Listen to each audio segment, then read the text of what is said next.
Jama'a masu kallon mu kuna tare da Muhammad Sani Abubakar da wakilin Radio France a nan Abuja.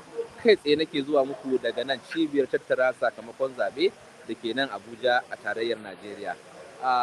Shugaban hukumar zaɓe Farfesa Mahmud Yakubu ya yi bayanai da kan yadda abubuwa za su ci gaba da kasancewa dangane da abubuwan da suka shafi tattara sakamakon zaɓen. Amma ina tare da kakakin hukumar wato Hajiya Zainab Abubakar Aminu wanda za ta mana ƙarin bayani kan yadda za a ci gaba da gudanar da abubuwan. Hajiya Zainab, bismillah.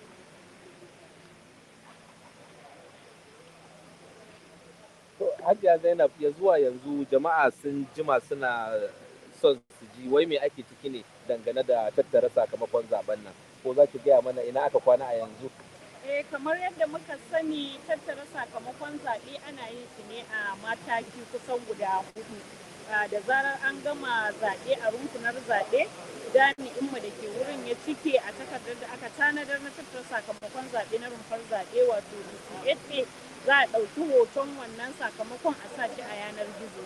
Sai a je mataki na farko na tattara sakamakon zaɓe wato shine matakin gunduma RA collation kenan. Duka gundumomin da suke wannan karamar hukumar za a tattara sakamakon, sai kuma a tafi matakin karamar hukuma inda shi ma za a sake tattara sakamako a wannan wurin, a taho matakin jiha a tattara sakamakon ƙananan hukumomin da suke wannan jihar kafin a taho matakin tarayya inda jihohi za su kawo sakamakon zaben jihohinsu. Saboda haka abu ne da ake bin shi mataki-mataki. Muna nan muna jira ana dako muga jihar da za ta fara isowa sai a fara karɓar nata sakamakon. Na fahimce ki Hajiya Zainab, za a ce har yanzu babu ko ɗaya da yake ƙasa kenan sakamakon hasashen da mutane ke ta gani na abubuwan da ke yawo a kafafen sada zumunta? Har yanzu babu jiha ko ɗaya wanda ta kawo sakamakon zaɓenta. Muna nan dai muna dakon su da zaran sun gama a jihohin mun tabbatar da ba za su ɓata lokaci ba, za su garzayo zuwa babban birnin tarayya domin su kawo sakamakon jiha. A tunanin mutumin da ke kada ƙuri'a, an sa ran cewa ana kada ƙuri'ar tana shigo muku kai tsaye tun da amfani da wannan na'ura na Viva. An ce na'ura ne da zai rinka ɗaukan sakamako akai-akai ba tare da ɓata lokaci ba, yana nuna wurinku, wanda shi kanshi babbar nasara ne da ake tunanin ya magance matsalar satan ƙuri'a da makamantansu. To ya abin bai kasance ba har yanzu an kai zuwa washe gari amma ba abin da ya shigo ko jiha ɗaya. Kamar yadda muka sha faɗa har kullum, shi na'urar Vivas na'ura ne da zai tantance mai kaɗa ƙuri'a ta amfani da ɗan yatsan ko da fuskanta a yayin da ta zo kaɗa ƙuri'a. Har ila yau shi za a yi amfani da shi a ɗauki hoton sakamakon zaɓen na rumfar zaɓe a sa shi a yanar gizo. Har yanzu Najeriya ba mu kai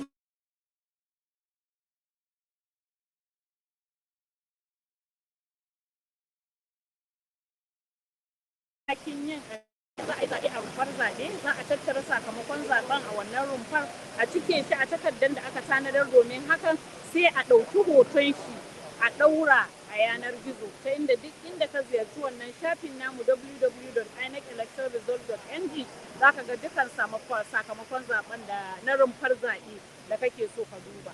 Hajiya Zainab, wani abu bari yin magana da bakin al'umma, kamar daga jiya musamman a nan Abuja mun ga mutane suna ta nuna damuwoyi kala-kala wurin bayan an gama tattara sakamakon zaɓe kafin a ɗora shi inda zai iso ku, suna ta bidiyo a kafafen sada zumunta suna cewa wai jami'an ku sun ce kod ɗin da wata lambobi ne ko kod da suka kira shi da ake amfani a ɗora abin ya tafi ya gagara, za ce sun je ofis.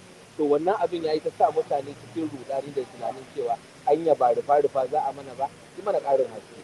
Yadda bayanin yake dama shine a kowace mataki na ɗaura wannan sakamakon zaben, idan har jami'in da yake da alhaki wato presiding officer wanda kamar shine shugaba na rumfar zaɓe ya gaza ɗaura ta a yanar gizon, akwai injiniyoyinmu da muka kira su road tech registration area technicians wanda dama duk wata matsala idan ta taso idan tana da alaka da wannan na'urar bivas din shi za a kira ya zo ya warware wannan matsalar.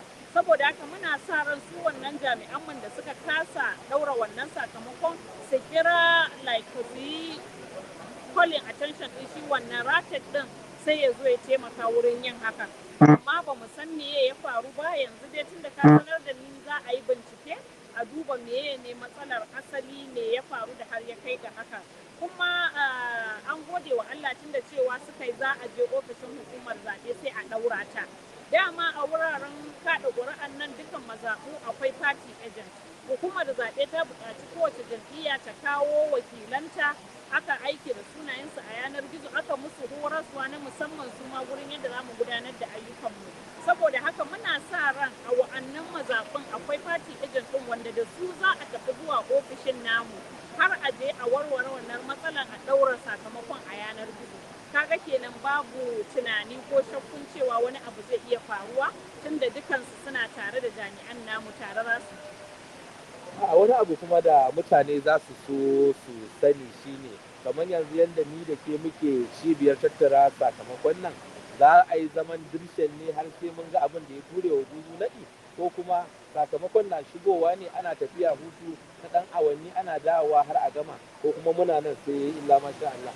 Kamar yadda shugaban hukumar zaɓe ta ƙasa mai zaman kanta yanzu nan ya jawabi sakamakon zaɓen nan dama jiran su muke. Saboda haka da zaran suna shigowa muna nan zaune dirshan za mu karɓe su amma za a yi ta ɗan tafiya hutu na ƙanƙanin lokaci wanda zai bai wa mutane dama ko su ɗan zaga ko a ɗan yi sallah ko a ɗan yi wani abu dai makamancin haka ko a ci abinci da sauransu amma ana nan zaune har a gama karɓar sakamakon zaben nan amma za a yi ta ɗan wannan hutun da ake bukata na ɗan lokaci kaɗan. To tambaya ta kusan zan ce ta ƙarshe Hajiya Zainab. A ɗaya daga cikin abin da mutane suka ƙagara su ji shi ne abin nan a sakamakon nan zai fita a yau ko kuma sai an kai gobe. To ba zan iya yankewa cewa zai fita yau ko sai an kai gobe ba kamar yadda na yi bayani Najeriya akwai jihohi 36 muna da gundumomi na zaɓe 8,809 muna da rumfunar zaɓe 176,846 saboda haka in mun duba abu ne wanda sai an tattaro shi daga duka wa'annan wurare da na ambata su saboda haka ba za mu iya yanke hukuncin ko yau ko gobe ba amma muna fatar cewa mu gama tattarawa a kan lokaci kuma a sanar da sakamakon zaben. Hajiya Zainab na ce ƙarshe amma ƙarshen ƙarshe wani abu za ki gaya wa 'yan Najeriya da musamman aka yi la'akari da batun inganci tun da duk sanda al'umma suka fito zaɓe batun inganci ake tunani yadda al'umma za su runguma kuma su amince da sakamakon da ya fito. Menene wani abu daban da ya bambanta tattara sakamakon zaben nan a bana da abin da ya gabata a 2019? Babban abin da ya bambanta waɗannan zaɓe guda biyu shine na'ura amfani da fasahar zamani da muka yi wurin tattara sakamakon zaben. A shekara ta 2019 an rubuta shi ne kawai a takarda da muka saba ECSA sai a zo a gabatar da shi amma a yanzu ana rubuta shi kuma ana ɗaukan wannan hoton ana saka ta a yanar gizo. Za mu ga cewa wannan babban ci gaba ne a harka na demokaradiyya din a Najeriya domin ya tabbatar da wannan transparency wato bayyanawar da hukumar zaɓe take buƙatar a ce zaɓe ya kasance a bayyane kuma mun yi alƙawari wa 'yan Najeriya cewa dukan wanda ya zo ya kaɗa ƙuri'arsa za ta yi tasiri za a sanar da sakamakon zaɓe ne na abin da 'yan Najeriya suka zaɓa. Za ki yi ta haƙuri dai kamar ku masu kallo tambayoyin ba sa ƙarewa amma dai za mu ƙara mata ɗaya kawai kafin mu bar ta tafi. Hajiya Zainab akwai mun ga yadda bayanan ke kan fita a yanar gizo wasu ma da sunan daga hukumar INEC ne inda yake nuna jadawalin manyan sunayen 'yan takarar ni kaina na ganin inda aka sa ɗan takarar wata jam'iyya ne kan gaba da kashi kusan ko 40 da wani abu ne sa'annan mai biyu mishi kusan kashi 30 da mai kashi 20 da wani abu. Irin wayannan bayanan da ke fita daga wurin ku ne ko kuma har yanzu ku tabbatar wa jama'a akwai wani abu da ya fito da gurin ku kai tsaye ko kuma duk dai shiririta ne na kafafen sada zumunta. Gaskiya wannan shiririta ne na kafafen yaɗa zumunta. Har yanzu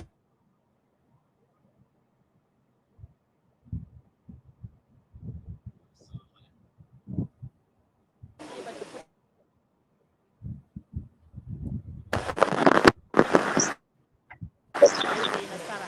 Saboda haka tun kafin yanzu dama mun ja wa al'ummar Najeriya kunne na su guji wa'annan kafafen yaɗa labaran ko kafafen sada zumunta da suke fidda duka. Hukumar zaɓe ita kaɗai ce doka ta tanadar da cewa ta sanar da sakamakon zaɓe. Saboda haka muna kira ga al'ummar Najeriya da su saurari sahihin sakamakon zaɓe daga hukumar zaɓe. Masu kallon mu Sani Abubakar ne ke kawo muku bayanai daga cibiyar tattara sakamako. Muhammad Sani kana ji na? Kun saurare ni tare da Hajiya Zainab Aminu Abubakar wanda kakaki ce na hukumar zaben Najeriya INEC, inda ta yi mana ƙarin haske kan abubuwan da suka shige wa mutane duhu musamman daga daren jiya zuwa yau. Za mu ku ci gaba da bibiyan mu saboda samun ƙarin bayanai masu mahimmanci daga wannan tasha namu na RFI Hausa. Abdurrahman gare ka. To Muhammad Sani barka da ƙoƙari. Wato muna ta samun tambayoyi daga sassa daban-daban na Najeriya har ma daga tsallaken Najeriya. To ban sani ba ko ta yi nisa da kai don tambayar da ta yi yawa a nan ita ce wai shin da gaske ne yau Lahadi akwai wuraren da za a gudanar da zaɓe? Akwai ga wannan mutane da yawa sun yi wannan tambayar. Ba ta yi nisa ba, amma sake maimaita tambayar mu. Tambayar ma idan ka kalli ma kan screen yana tambayar tana cewa shin da gaske ne yau akwai wurare da za a sake gudanar da zaɓe? To a Hajiya Zainab kamar yadda yake bayani ga tambayar jama'a na ta shigowa, amma dai tambaya ɗaya da ta fi yawa shine a yau din nan akwai guraren da za a sake gudanar da zaɓe? Akwai wuraren da za a sake gudanar da zaɓe a jihar Bayelsa. Akwai rumfunan zaɓe 141 wanda ba a samu gudanar da zaɓe jiya ba saboda wasu dalilai. Kuma shugaban hukumar zaɓe ya sanar tun jiya cewa yau Lahadi din nan za a gudanar da zaɓen wa'annan rumfunar. Domin kuwa hakki ne na 'yan Najeriya, babu wanda ya kamata a ce an tauye masa hakkinsa na zaɓen shugaban da yake so. Wato Hajiya Zainab na fahimce ki saboda wasu dalilai kamar yadda aka yi ta bayani na tsaro da makamantansu shi yasa aka yi wannan ɗagawa? Wannan haka yake, akwai dalilai na tsaro wanda shi ne makasudin ɗaga wannan zaɓe daga jiya zuwa yau ɗin nan. Kuma a jiyan ya yi taro na musamman da Inspector General na Police inda suka tattauna yiwuwan yin zaɓen a yau, suka tabbatar mana da cewa za su samar da tsaron da ake buƙata domin ya ba da dama a gudanar da zaɓen yau. Jama'a kun ji na Bayelsa kenan, amma a ƙarshe bari in yi wa 'yan Abuja tambaya. Hajiya Zainab akwai mutanen da akwai guraren da jiya mun san an yi ruwa da bakin ƙwarya a birnin Abuja. Hakan na nufin an kammala nasu ko kuma akwai irin waɗannan buƙatu da ya kamata a ɗan yi wa al'ummar yankin gyara. Dama tun kafin yanzu mun sanar wa al'ummar Najeriya cewa idan za a fita rumfar zaɓe a fita da isasshen ruwa na sha saboda zafi, a fita da lema saboda tare rana ko ba don ruwan ba. Ya kamata a ce dama an fita da shirin hakan za ta iya kasancewa. Saboda haka wannan ba zai zama dalilin cewa wai sai an sake zaɓe a wannan wuraren ba. To masu kallon mu da sauraron mu Hajiya Zainab kenan na kakakin hukumar zaɓe na tarayyar Najeriya wato INEC.